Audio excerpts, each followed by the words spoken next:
আপনারা জানেন যে বিদ্যমান পদ্ধতি হচ্ছে পার্লামেন্টের সদস্যদের ভোটের মাধ্যমে প্রেসিডেন্ট নির্বাচন হয়। কমিশন একটা নতুন প্রস্তাব দিয়েছে যে পার্লামেন্ট যদি এখানে আরেকটা আপার হাউস হয়, এখন এই নিয়ে এখন লোয়ার হাউস এবং আপার হাউসের মেম্বার যারা থাকবেন তারা এবং অন্যান্য ইলেকটেড বডি যারা আছে সেখান থেকে প্রতিনিধি থাকবে। এটা জেলা পরিষদ, মিউনিসিপ্যালিটি, উপজেলা পরিষদ এবং ইউনিয়ন কাউন্সিলের নির্বাচিত চেয়ারম্যান মেম্বার পর্যন্ত তারা এক্সটেন্ড করছেন, যেটার সংখ্যা প্রায় 70,000-এর মতো হয়। আমরা নীতিগতভাবে এক্সটেন্ডেড ইলেকট্রাল কলেজের পক্ষে প্রেসিডেন্টের নির্বাচন,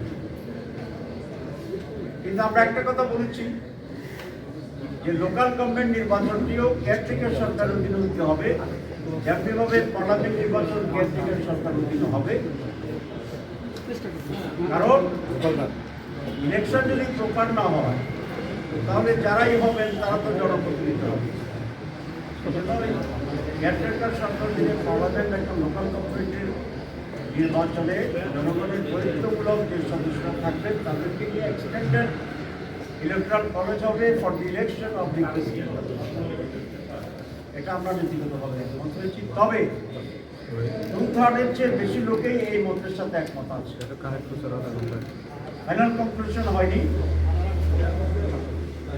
আর আমরা বলেছি যে আমরা এখানে খুব শক্ত অবস্থানে নেই, এক্সটেন্ডেডের ব্যাপারে আমরা দৃঢ় এবং শক্ত। সংখ্যা কত হবে, কারণ কেউ তো বলেছেন এটা জেলা পরিষদ পর্যন্ত গেলে ভালো হয়, কেউ বলেছিল উপজেলা পর্যন্ত গেলে ভালো হয়, কেউ আবার ইউনিয়ন পর্যন্ত গেলে ভালো হয়, এটা তারা বলেছেন। এক্ষেত্রে আমরা ফ্লেক্সিবল, সকলে মিলে যে পর্যন্ত গেলে আমরা সমর্থন করতে পারি সেখানে সংশোধন করব।